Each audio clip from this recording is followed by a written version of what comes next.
Lewis Hall has been speaking during his media duties, told the press what it was like playing against one of the best players in the world, Yamal. Two games are definitely different.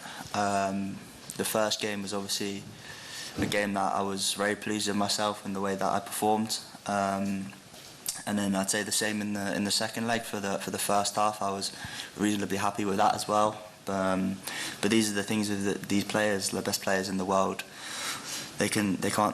Sometimes they can't necessarily be at their level for the full 90 minutes, but they show that even when they're not at their best, they show that their qualities throughout the game in moments. And I think he's definitely someone who can, sometimes when the team's not doing well or the game's not going as they want to, he can sort of take the game by himself and change the scoreline just by himself. So yeah, he's definitely a special player, and yeah, I think I agree with that.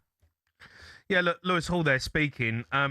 He's been in unbelievable form, to be fair, this season. He's been fantastic. He's probably now looking at being the starting left-back for England. I would say so, although Rico O'Reilly is and has had a brilliant weekend, of course. But yeah, but he played number 10, right? Yeah, well, he can play. The thing about, they're both actually midfielders. Yeah. So Lewis Hall starting at Chelsea as midfielder. Uh-huh. I think consistently, Lewis Hall, he has been, without, for me, the best English left-back in the country. But Rico O'Reilly ain't far behind him. Mm. And he has had a brilliant season. He is top draw. All over the pitch. He attacks. His positional sense, his weight of cross, his pass, his energy levels. He knows when to support the wide man, knows when to overlap. He's a brilliant player. Yeah. Lewis Hall, from when I saw him at Chelsea to what he is now, he is... I think he could actually move to like a top 5 or 6 club in the world. I think he's got that in him. Mm-hmm. And I'm looking, and I'm not joking, he could be at Real Madrid. You think he's that good? I think he could be. It's a big statement. It is a big statement. But I've seen him develop, and Newcastle fans won't thank me for saying this, but he really is that good. I think he could. Well, let's hope so, because playing for England, you want him to be there. Yeah, and you think about other left backs. I mean, around the world, we will see this summer where he really is. But he is top draw, this boy. Are you worried about England a little bit? Because I had a chat about it off air to a couple of friends of mine, and it's the number 10 position worries me a bit. Yeah, I agree with you. Because Eze's picked up an injury who had just come into form, and I was looking at maybe this international, him saying, right, okay, you've stepped up for Arsenal. Yeah.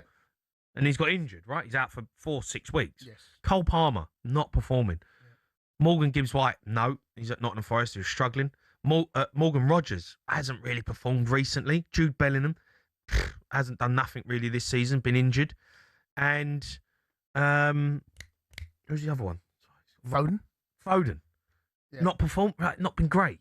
No, that area... All of a sudden now, before we were talking about how blessed we were in that area. That area, 18 months ago to a year, was stacked, right? Stacked with players at the top of their game.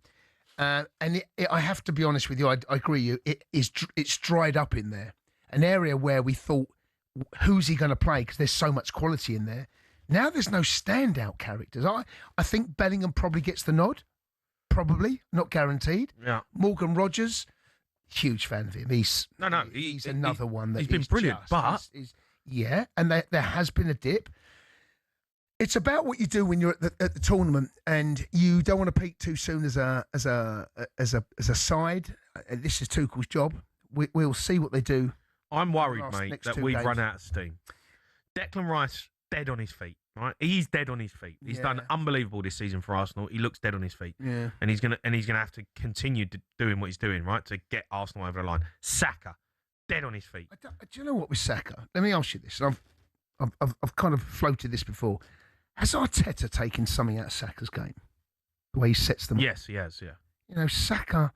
We spoke the other day about Mohamed Salah, about what Jurgen Klopp allowed Salah to do. I don't think Arteta. He's clipped his wings. He's not the Saka. His assists and his goals are way down. But I'm looking at the role that he's been asked to play. I watched him at the weekend. He's backing up Ben White. And he's playing. He's holding hands with Ben White. Yeah, he's like a wing back. Yeah, I mean Salah wasn't great at that. he wasn't great. But Klopp was like, no, you play 15 You yards. can cheat. It allowed Salah to cheat. But then you had the midfield that would come across and help out Trent. Yeah. Or whoever it was at right back and left back, Robinson. Yeah, Henderson used to go out there quite a lot. Right, okay. But I do feel that Arteta is not, for the good of the team, it's not criticism, for the good of the team, Salah and Saka's role totally different between Klopp and Arteta. Completely different roles, yet the same position, almost same position. Yeah. Going back to your question. Is that a worry for England? Well, then Tuchel will watch it and he'll see what we've seen. Well, certainly what I've seen. And he will say to him, no, go and fly. Go and fly. Go and play. Play higher up the pitch. Take your fullback on. And those areas that Saka used to be so devastating in, where he would stand the fullback up and he'd go left or right, he just seems to have lost that little bit of a mojo. You know, that where he used to be so devastating, he didn't know which way he was going to go. Yeah. And maybe also teams are doubling up on him. Maybe they're making life difficult. They're helping out their fullback. They're not letting Saka have the roam, or the space in which to operate. Because when you give him space, Saka will kill you.